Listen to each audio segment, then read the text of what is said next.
Good evening, ladies and gentlemen, and welcome to Fenway Park. I'm Sean.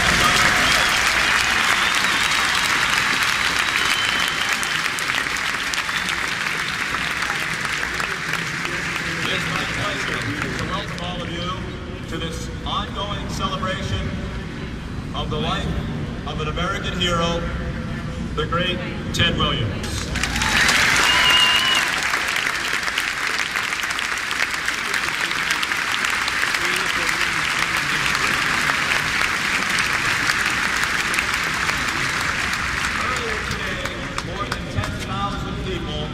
Filed through our historic ballpark to pay their respects to the legendary number 9. Tonight, we'll focus on the aspects of Ted Williams' life that made him an American icon and that have inspired so many to come from so far to bring honor and dignity to his good name.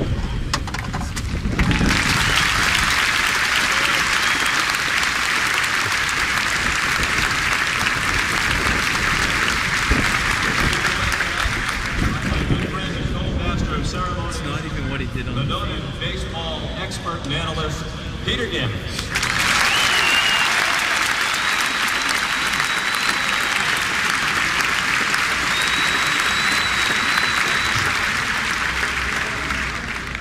We know that each one of you wants to honor Ted in your own way. We hope that we can provide that opportunity. It's a measure of a public figure.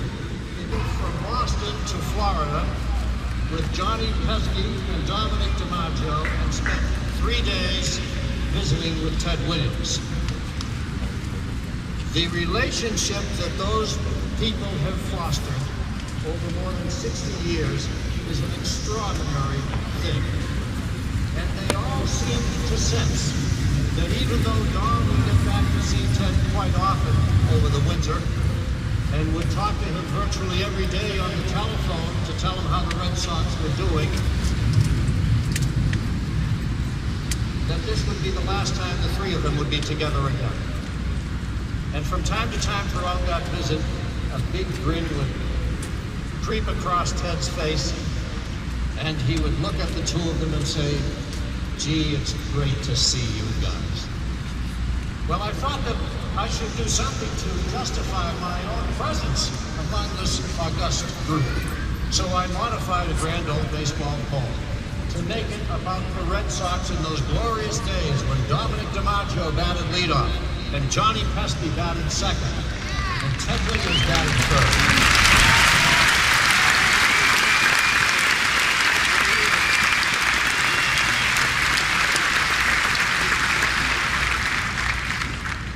The first time I recited this was before an audience of 3 in Ted's living room. Dom, Johnny, and Ted. And now, with your forbearance, I recite it as a tribute to Ted Williams. The outlook wasn't brilliant for the Red Sox nine that day. The score stood 4-2 with but 1 inning left to play. So when Stevens died at first and Tebbets did the same, a pallor read the features of the patrons of that game. A straggling few got up to go, leaving there the rest, with the hope that swings eternal within the human breast. For they thought, if only Teddy could get a whack at that. They'd put even money now with Teddy at the bat. But Don preceded Teddy and Pesky was on deck. And the first of them was in a slump, the other was a wreck.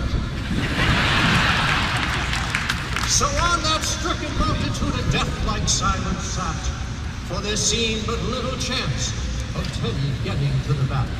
But Dom let drive a single to the wonderment of all, and Pesky, of all people, tore the cover off the wall. And when the dust had lifted, and they saw what had occurred, there was Johnny safe on second, and Dominic on third. Then from that gladdened multitude went up a joyous yell. It rumbled in the mountains and rattled in the dell. It struck upon the hillside and rebounded on the flat. For Teddy Ballgame was advancing to the bat.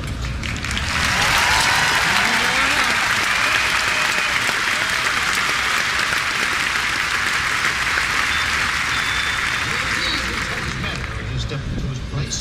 There was pride in Teddy's bearing and a smile on Teddy's face. And when responding to the cheers, he lightly doffed his hat. I'm making that part out. No stranger in the crowd could doubt 'twas Teddy at the back. 10,000 eyes were on him. 5,000 tons of blood as he wiped them on his shirt.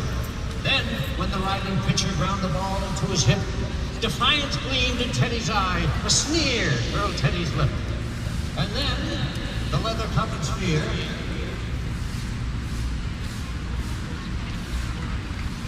came rippling through the air, and Teddy stood watching it in haughty grandeur there.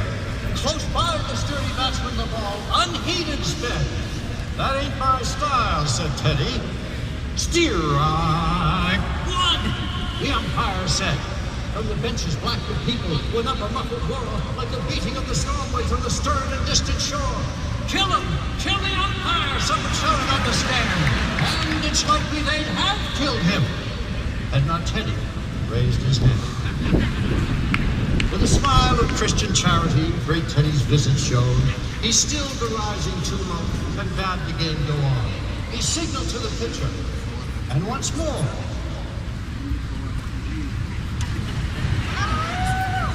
the spheroid flew, and Teddy still ignored it. And the umpire said, strike two. Frog cried the mountain houses, and the echo answered, frog, frog, frog, frog. But was no look from Teddy, and the audience was awed. They saw his face grow stern and cold. They saw his muscles strain, and they knew that Teddy wouldn't let that ball go by again. The sneer is gone from Teddy's lips. His teeth are clenched with hate. He pounds with cruel vengeance, his back upon the plate.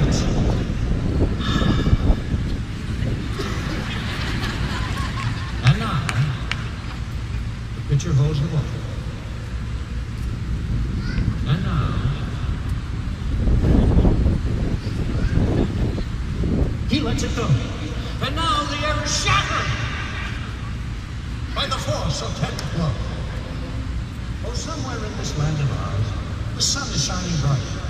The band is playing somewhere, and somewhere hearts are light. And somewhere men are laughing, ha, ha, ha. And somewhere children shout. And they're going wild at Fenway Park, because Teddy hit one out.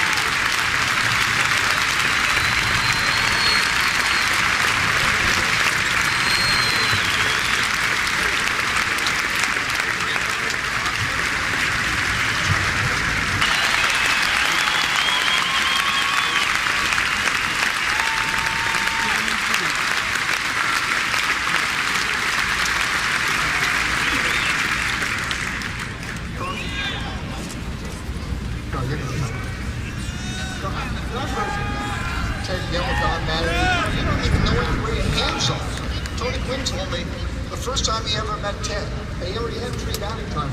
Ted lectured him about his little league bat trying to hit the ball to left field. What was it like the first time you came to spring training and met Ted? Well, I came to spring training in 1960, and I spent most of spring training, which was Ted's last year. I took him aside one day, and we started talking hitting. I said, Ted, I appreciate it very much, but I don't know what you're talking about.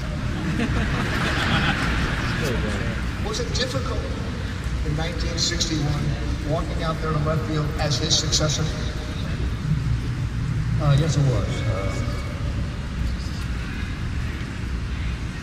It really was tough on me at that time. I was only 21 years old.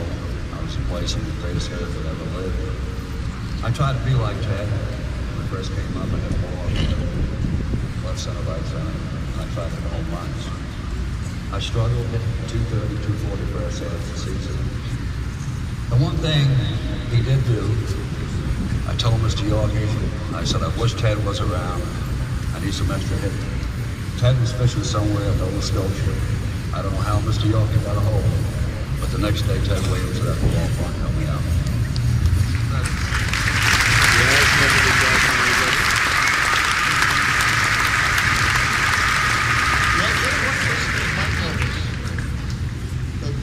Ted Williams was Jack Kerouac's idol.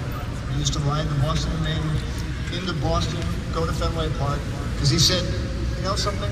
Ted was his own man, and therefore he was so iconoclastic that he worshipped him. From what you knew of him, didn't you find him one of the most unique and iconoclastic characters you've ever met? I love him for that. I mean, I will tell you about my first meeting with him in the clubhouse out in Arizona. I came up, we're joined together, incidentally, Jazz and I. It's all the time. But I came up and Billy Muffet introduced me to Ted Williams in the clubhouse over there. He said, would you like to meet Ted? I said, telling me, yeah, I'd love to. And I went up and he introduced me as new announcer. Ted looked down and put-in eyes and said, well, I'm gone now, but thank God I haven't met. I was part of the meeting, you see. But after it was fun, you know, and he meant it. The way he was taken. I looked up to him in life and interviewed with him and watched a very stirring tennis match in Winter Haven between Ted Williams and Yastrzemski. Who won that? Well, I spent 25 years with Ted in spring training. We had some violent discussions about hitting and fishing. Of course, Ted always won. But I love playing golf against him because I always won.